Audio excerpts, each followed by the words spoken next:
Hi, welcome to the Times of Israel's daily briefing. It is Thursday, April 10th, and I'm Jessica Steinberg. I'm speaking today with Times of Israel founding editor David Horovitz. Hi, David. Good morning. Hi, Jessica. Hey there. It is day 552 of the war. Israel's Air Force said it will dismiss reservists who signed a letter demanding their prioritization of hostages over fighting in Gaza. And a suspected U.S. strike overnight in Yemen killed at least 3 people, according to Houthi rebels. U.S. Vice President J.D. Vance met with several freed hostages and hostage family members in the White House on Wednesday.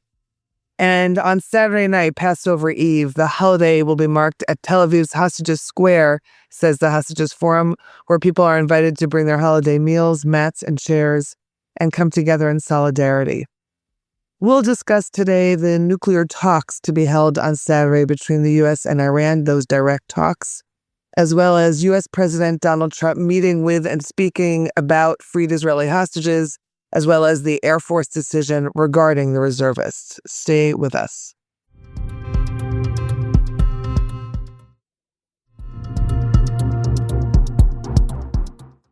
Okay, so David, let's go back a little bit just for background. Prime Minister Benjamin Netanyahu met with U.S. President Donald Trump in the White House, and there was what felt like a surprise to Netanyahu, the statement about these direct U.S.-Iran talks during that in-person meeting. And then yesterday, Trump said that Israel would take a leading role in a potential military strike on Iran if the upcoming talks don't succeed. So all of a sudden, this ball seems to be rolling, and of course, the talks haven't happened yet. What are you thinking? Well, indeed, Netanyahu was basically summoned, it appears, from Budapest. He was on a trip to Budapest. He was planning on staying the weekend in Budapest, and instead, immediately after Shabbat, he made plans and he flew on Sunday to DC. And I mean, we don't have a definitive account of the actual sequence of events. It's pretty clear that at the very least, Netanyahu did not know the details of what Trump was beginning. I mean, if you want to get into the real specifics, it's very difficult because Trump, with Netanyahu in the Oval Office, said we're holding direct talks with Iran, and implied even that maybe they had already started. Then he said, we're going to have a big meeting on Saturday. It's certainly not clear that Netanyahu knew everything about this before he landed in Washington. It may be that he didn't really know anything about the specifics before he got to Washington. He certainly thought that one of the reasons, and apparently that the main reason he was being called, was to discuss Trump's tariff initiative. And he was the first, he said, as he was leaving Budapest, I'm the first world leader who's going to be discussing this with the president and so on. By the time they got to the Oval Office, it seems pretty clear that Netanyahu knew some of the details. Perhaps Steve Witkoff told him 2-3 hours before, because Netanyahu, in his opening remarks, said, diplomacy is great if it can stop Iran in the way that Libya was stopped, and Libya's entire nuclear apparatus at every level was dismantled. And if it can be done diplomatically, Netanyahu has always said, if this can be done diplomatically, that's great, but Iran has to be stopped one way or another. And that's what he said with Trump in the Oval Office. And then there was this clamor to ask questions, and Trump says, wait, we're in direct talks with Iran. It was quite something. I mean, all of Trump's hostings of foreign leaders in the Oval Office are dramatic, and this was another one of them. It's not clear exactly the framework that on Saturday in Oman is supposed to come into force. Is this a sort of first meeting with Steve Witkoff and an Iranian representative? The Americans said yesterday, not negotiations, a meeting. It's all a little bit confusing. And right. I mean, the big picture is you have a regime that is genocidal, that is territorially and ideologically rapacious, that wants to destroy Israel, and that is now... I mean, let's just do the simple arithmetic. They are 10 years along from the 2015 accord. Now, that was, in my opinion, a terribly flawed accord. Defenders say it was the best deal that could be done because otherwise it would have been vetoed by Russia and China and so on. But it was a deal that basically allowed Iran to continue R&D, to improve its centrifuges. It did not dismantle Iran's nuclear program. And therefore, Trump was persuaded by Netanyahu to pull out of the deal. That's a more complicated decision, but the deal was a bad deal. And the question this time is, how expert how much preparation the Americans have done. Steve Witkoff is not an expert on Iranian or anybody else's nuclear programs, but are there other staffers? Have behind the scenes the Americans put together a very, very smart team, because you're going to be dealing with Iran, and Iran is determined to achieve nuclear weapons. Nobody should have any delusions about that. Nobody enriches uranium to 60%. There's no peaceful application for that. They only do that if they're trying to, create a capacity not for a bomb, but for a nuclear arsenal. They've expanded their ballistic missile capabilities and weaponization, the process of bringing together your nuclear materials and your delivery materials so that you can bomb things. It's very hard to keep track of how far a country may be along. And of course, Iran has the knowledge. So even if there's a deal that dismantles, they can start again. So it's not, the Libya model is not good enough, because the regime will remain in power, and it now has the wisdom and skill and the experience to do this all over again. So it's an incredibly fraught process that America is beginning. And just, one more thing we should say, which brings us sort of bang up to date as of now, Right. Indeed, was that when Trump in the Oval Office was asked, so if this doesn't work, or if Iran reneges on the deal, what's going to happen? He's like, as he said, that would be, it's in Iran's interest that this is successful. It'll be a very bad day for Iran if it doesn't work out, or bad news for Iran. And yesterday he became more specific, and basically he said, if these talks fail, Israel will be the leader of the military response. So he overtly, specifically, once Netanyahu had gone, and recognizing, presumably, that this was something he wanted to say and hadn't said yet, made overt the military threat. And I think that's very significant. I don't know how seriously Iran will take any of this. I would hope that they will take it seriously, and I would hope that they are right to take it seriously. We would like to believe this is, life and death. We would like to believe that American pressure, Israeli support and coordination can dismantle and prevent any route for Iran, for this regime, ever to get to the bomb. If it requires military intervention, it will be more complicated. If it can be done diplomatically, which is an incredibly long shot, but, I think the president should be congratulated for trying, provided that the preparatory work has been done, and provided they know what they're up against and they recognize what a genuinely effective deal needs to be. David, the choice of Steve Witkoff to be the one to lead these talks, and of course it was Steve Witkoff who ran the talks in January with Hamas. I'm just curious what your thoughts are about that, the relevance of choosing him. Well, he's obviously someone that Trump trusts very deeply, and that's important. If your point person is somebody you trust, well, you can't operate otherwise. And he's not set himself up to be an expert on the areas where he is representing the president, and that's not a fatal problem either, provided that around him are people he trusts who are genuinely expert. In other words, if a team has been assembled that recognizes, every little nuance, you're dealing with a very cynical, very skilled, very patient, very dangerous regime, with people for whom this is their life's work. And they know, because they're in that kind of regime, that if they screw up, their lives are over too. That gives you a certain commitment to the cause, right? So you're up against very, very highly motivated, expert, cynical, dangerous people. If Steve Witkoff can coordinate an American team that is able to grapple with this enemy, with this genocidal enemy, and by the way, if I'm an American watching all of this, it's not the case of, oh, well, Israel, let's hope that they can sort this out. We love Israel, or whatever we think about Israel. No, this is a regime that is out to basically ideologically and territorially dominate as much of the world as it can.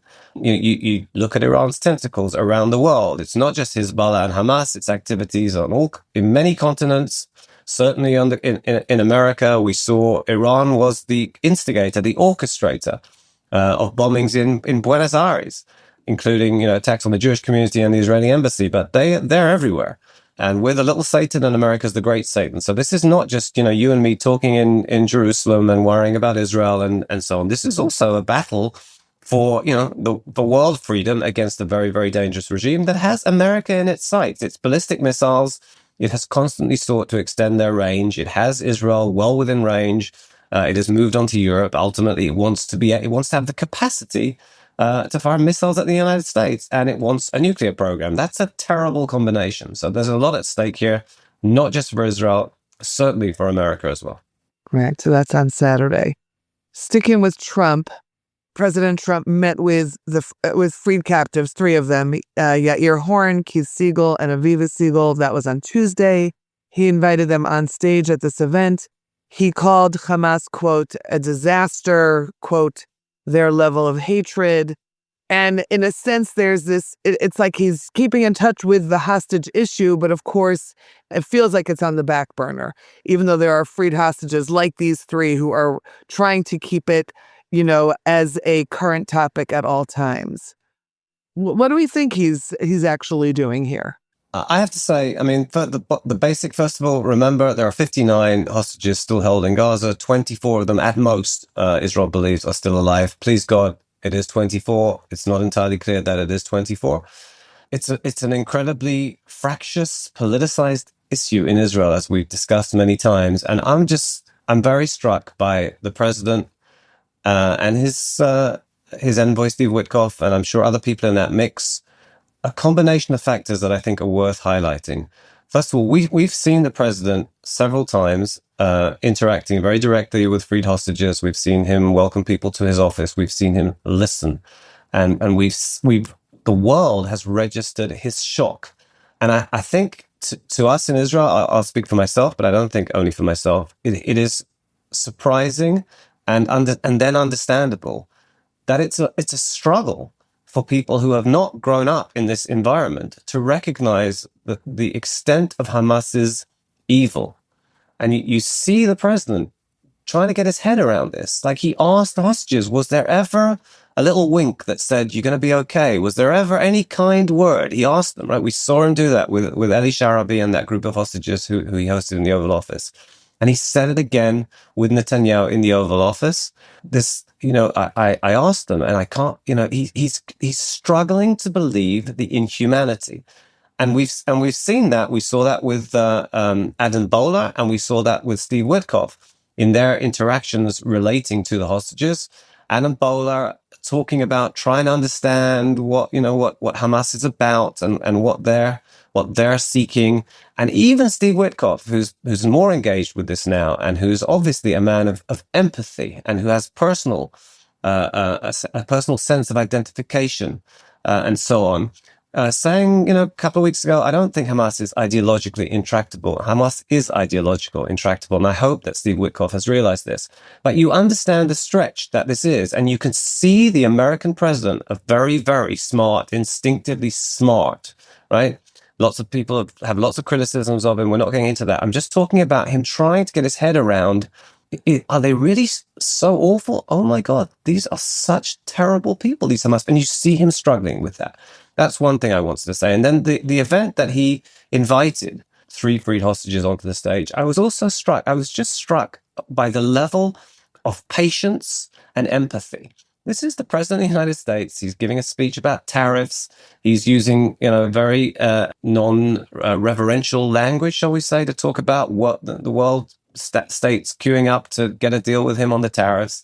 At that same event, he gives the stage over to 3 freed hostages, and you just watch his body language. There's a point there where Yair Horn is overcome with emotion, can't speak, just stands there at the microphone, silent for long seconds. And Trump stands at the side, and he just waits, and he betrays no impatience. He's not, fiddling with his fingers or tapping he just waits. He waits for Yair Horn to recover his composure and finish what he had to say. I just thought it was very, very fine and worth remarking upon. And of course, I'm thinking, as I'm listening to you speak about this, the opposite that we're experiencing here, in a sense, at times, Liri Albag, freed hostage, one of the surveillance soldiers, who was clearly a leader and a very brave young woman in her captivity. And she made remarks about the Prime Minister and about his role at the Saturday night rally, last Saturday night, at the hostage rally. And then she was hit back with such vitriol and hate comments in social media telling her that she should go back into captivity, saying terrible, terrible things. She then wrote her own sort of list of retaliatory comments saying, what have we come to? How is it that this is the conversation that is taking place in the public sphere? That's what I'm thinking about as you're describing President Trump's reaction to 3 other freed hostages. Right. So you and I have discussed this, and it's been discussed on the podcast. We've written about this. And one of our jobs here is to enable people who are not in Israel and or are not Hebrew speakers to, as best as possible, have some sense of what is playing out in this country. And one of the realities, and I've said this before to you, is that the hostage issue is not a consensual issue in Israel in the way that it is in the United States. I mean, it's not wall to wall. There are critics of Israel. There are Hamas supporters, as we all know. But among reasonable people, and I've said this at both of the big conventions before the elections, unanimous applause and empathy for families of hostages, tens of thousands of people. You don't have that in Israel. And it's reached its real low, I suppose, with Liri Albaz, who survives and is evidently some kind of incredibly remarkable person under circumstances and conditions that nobody should have to go through, and encourages the people who are held hostage along with her, and emerges, and it's this remarkable person, and she did not, nobody should have any misconceptions about this. She didn't say Netanyahu is to blame for the terrible things that Hamas did. No, Hamas is to blame. And she stressed this again yesterday. Hamas invaded. And by the way, the blame for not having prevented this, of course, ultimately, she was saying, it lies with the Prime Minister. But again, as she stressed, the military, the security agencies, the intelligence, he's at the top of a pyramid that failed Israel because it did not prevent a genocidal group from invading. And therefore, it's outrageous and horrific, as she rightly has said, that she was subjected to abuse. It's not atypical. It's not uncharacteristic. It's just this is a new low in terms of who was being targeted. And well done to the Prime Minister for calling her and making clear, which he hasn't always taken the right side in these kinds of arguments. And in fact, he is at the helm of a machine, many of whose loyalists have said and done terrible things as regards everything that Israel has been grappling with in the last year and a half. But in this case, he called her, and that was the right thing to do. And he indicated that it was unacceptable. We don't know all the specifics of the call. There's a readout from the Prime Minister's office. You would hope that Netanyahu would make it very clear to people who claim to be his supporters that nobody who supports him will have his backing for the kind of invective and the kind of behavior that was exhibited as regards this or any other hostages or released hostages. Absolutely. Okay, let's take a quick break. When we're back, we'll talk about the Israel Air Force reservists and what's happening on that front.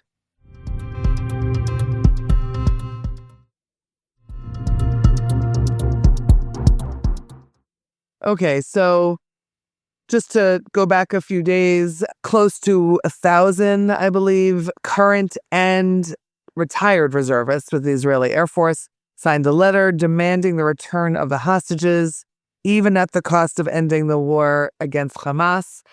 And the letter was published actually in some Israeli newspapers as an ad in some Israeli newspapers. And now this is, what we have in our headlines this morning. Now the Air Force chief is planning, reportedly, to dismiss the active reservists who signed the letter, which is a very different situation than we've seen in months, really, in that sense. An active call to possibly fire them. Agreed? Or is that where we're at right now? Are we in a very different situation than we have been? Well, first of all, it's a complicated story, and I'm not sure that I know all the details. The details that I do know is that a letter was drawn up. It was not published. It was not formally released, but it was leaked. And whoever leaked it appended in the heading of the leak reference to refusal to serve. Whereas the letter does not threaten refusal to serve. It, as you correctly described it, it talks about prioritizing the release of the hostages over military pressure, over the resumption and the ongoing military campaign. That is, of course, an argument that most of the hostages' families share. In other words, the concern that an escalated military campaign, which Netanyahu argues is the only way that they're going to secure the release of hostages. In fact, risks having the opposite effect because Hamas will dig in, potentially kill hostages, and the army might mistakenly kill hostages. So this is reservists. As far as I know, many of them, maybe all of them, what are designated volunteer reservists because they're past the frameworks in which they would be required to do reserve duty, have penned a letter whose key message was initially distorted. We understand there were contacts, including with the head of the Air Force and the chief of staff. As regards this letter, it may be that the very fact that it became public, even while those efforts were going on, kind of turned it into a fait accompli where, well, maybe you weren't going to release it, or maybe you were going to release it, but now everyone knows what you're saying, and therefore we need to deal with this as something that's out there. And then indeed the announcement not long before we started this conversation that the Air Force is going to dismiss active reservists who signed this letter. As of half an hour ago, when I was trying to clarify with our military reporter how many people would be affected, he thinks it's probably dozens, even though there are 1,000 or so signatories. In other words, and that may have changed by the time people are listening to this. This is certainly a more forceful rejection of protests from within the ranks, if you like, than we've seen in previous episodes, and there were previous episodes in the course of the pre-October the 7th battle over the judicial overhaul. And the argument that the Air Force's hierarchy is making, again, as of not terribly long ago, is that if you have issues with the operation and with the requirements and with whatever orders you're going to be given, then you can't be serving because you have to be fully motivated and you have to be fully dependable and so on. And you can understand that argument. And this is, like I said, this is still playing out, and we'll see how many people are affected, and is there going to be an opportunity for people who've signed to rescind their signatures? I don't know. By the time people listen to this, it will probably have moved on. Very, very possible. Okay. And we'll see what happens with that. Thank you, David, for being with me on today's Daily Briefing. Thanks, Jessica. Take care. You too. And thanks to all of you for listening to the Times Visuals Daily Briefing. We'll be back again tomorrow with another installment. This episode is produced by the Podwaves. Any comments you have, you can always email us at podcast@timesvisual.com. Until next time, take care. Have yourselves a good day.